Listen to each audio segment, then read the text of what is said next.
자, 오늘은요, 한 젊은이의 운명을 완전히 뒤바꿔 놓은 새 남자의 이야기를 해볼까 합니다. 렘브란트의 두 걸작을 길잡이 삼아 한번 따라가 볼 텐데요. 여기에는 권력, 질투, 그리고 정말 목심까지 건 우정이 아주 복잡하게 얽혀 있습니다. 이 모든 이야기의 시작은 바로 이 그림 한 점에서부터입니다. 렘브란트의 붓끝에서 탄생한 바로 이 장면, 한번 보시죠. 한쪽은 깊은 고뇌에 빠진 왕이고, 다른 한쪽은 그 마음을 음악으로 달래주는 연주가. 겉보기엔 정말 평화로워 보이죠? 하지만 말이죠. 이 평화로운 순간에 이미 비극의 씨앗이 숨겨져 있었다면 어떨까요? 자, 이 두 사람의 관계가 대체 어떻게 시작됐고 또 어떻게 파국으로 찌닫게 되는지 지금부터 함께 따라가 보시죠. 첫 번째 이야기, 바로 하프 연주자와 왕의 관계입니다. 참 아이러니하게도 모든 비극은 보통 가장 빛나는 성공의 모습으로 시작되는 경우가 많잖아요. 다윗과 사울 왕의 관계가 바로 그랬습니다. 한 사람은 구원자였고 다른 한 사람은 그에게 기댈 수밖에 없는 상황이었죠. 하지만 이 섬김이라는 관계 뒤편에서는 아주 치명적인 의심이 조용히 싹트고 있었습니다. 사울 왕을 그렇게 괴롭혔던 게 뭐냐면요. 바로 브에제가이스트. 우리말로 하면 악한 영이라고 할 수 있겠네요. 생각해보세요. 절대 권력자인 왕을 꼼짝 못하게 만든 정체불명의 고통이라니. 그런데 그 유일한 치료제가 정말 놀랍게도 이름도 없던 양치기 소년 다윗의 하프 소리였다는 겁니다. 어쩌면 모든 문제의 시작은 바로 여기였을지도 모르죠. 바로 이 한마디, 양을 치는 내 아들 다윗을 내게로 보내라. 이게 그냥 단순한 명령이 아니었던 거죠. 이 말 한마디로 다윗의 운명이 그 평화롭던 들판에서 화려하지만 동시에 아주 위험한 궁정으로 완전히 옮겨지게 된 겁니다. 정말 인생이 송두리째 바뀐 순간이죠. 처음에는요, 모든 게 정말 완벽해 보였습니다. 다윗이 하프를 켜면 왕의 고통이 싹 사라졌고 왕은 그 보답으로 다윗을 엄청나게 아꼈죠. 심지어 자신의 개인 무기를 담당하게 할 정도로 믿었습니다. 정말 대단한 신임이죠? 그런데 여러분도 아시다시피 궁정이라는 곳이 그렇잖아요. 총에는 언제든지 질투로 또 위협으로 변할 수 있는 법이니까요. 자, 그런데 다윗의 운명을 바꾼 또 다른 만남이 그를 기다리고 있었습니다. 바로 사울 왕의 아들 요나단과의 만남이었어요. 이 두 관계를 비교해보면 정말 극명한데요.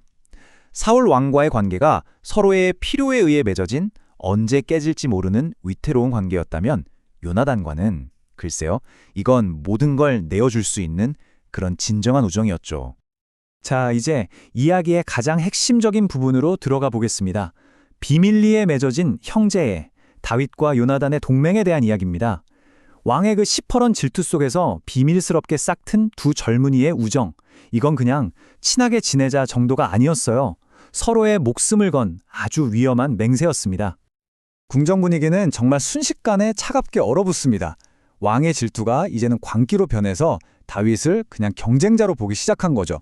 근데 더 무서운 건 그 사리가 다윗을 보호하려는 자기 아들 요나단에게까지 향하기 시작했다는 겁니다. 바로 이 위기의 순간에 요나단의 지혜가 정말 빛을 발하는데요. 아버지의 사리를 친구인 다윗에게 알려줘야 하잖아요. 그래서 아무도 눈치채지 못할 아주 기가 막힌 암호를 만들어냅니다. 화살 3개를 쏘고 그걸 주워오는 소년에게 말을 거는 거죠. 이 평범해 보이는 행동 하나하나가 사실은 다윗에게 보내는 신호였던 겁니다. 안전하다 혹은 당장 도망쳐라. 친구의 목숨이 이 신호에 달려 있었어요. 자, 이제 모든 것이 결정될 순간이 왔습니다. 갈림길에 선 거죠. 비밀 신호가 오고 간 뒤 두 친구는 어쩌면 마지막이 될지도 모를 운명적인 작별을 위해 마주하게 됩니다. 그리고 렘브란트의 또 다른 걸작이 바로 이 가슴 아픈 이별의 순간을 담아내고 있습니다. 지금 보시는 이 그림이죠. 친구를 살리기 위해 떠나보내야만 하는 요나단의 그 비통한 표정, 그리고 하루아침에 모든 걸 잃고 도망자가 되어야 하는 다윗의 절망감, 느껴지시나요? 그림은 아무 말도 하지 않지만 이 두 사람의 슬픔이 우리에게 고스란히 전해지는 것 같습니다. 마침내 신호를 확인한 다윗이 숨어있던 곳에서 나옵니다. 그리고는 요나단한테 3번 엎드려 절을 하죠. 생각해보세요. 요나단은 자신을 구해준 친구이기도 하지만 동시에 자기를 죽이려는 왕의 아들이잖아요.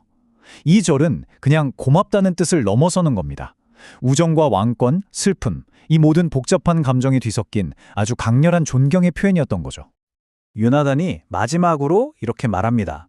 평안히 가라. 우리가 주 앞에서 서로 맹세한 것, 우리 후손들도 영원히 그 맹세에 묶여 있을 것이다. 주께서 우리의 증인이시다. 이 작별 인사에 모든 게 담겨 있죠. 정치적인 암투나 죽음의 위협 같은 건 우리 사이를 갈라놓을 수 없다는 그런 영원한 형대의 맹세. 어쩌면 이들의 우정은 왕국 그 자체보다도 더 견고했던 것 같습니다. 그리고 이 눈물의 작별을 끝으로 다윗의 인생은 정말 180도 달라집니다. 왕의 총애를 받던 궁정의 그 화려한 음악가는 이제 없어요. 그 대신 왕의 칼날을 피해서 거친 광야를 헤매야 하는 도망자의 삶이 시작된 거죠. 자, 다윗과 요나단의 이야기는 이렇게 흘러가지만 우리에게 아주 중요한 질문 하나를 던집니다. 권력의 세계에서, 아니 어쩌면 우리 삶 속에서 왕가라는 피로 맺어진 혈연과 마음으로 선택한 형제, 이 둘 중에 과연 어떤 결속이 더 강한 걸까요? 이 질문에 대한 답은 아마 여러분 각자의 마음속에서 찾아야 할 것 같습니다.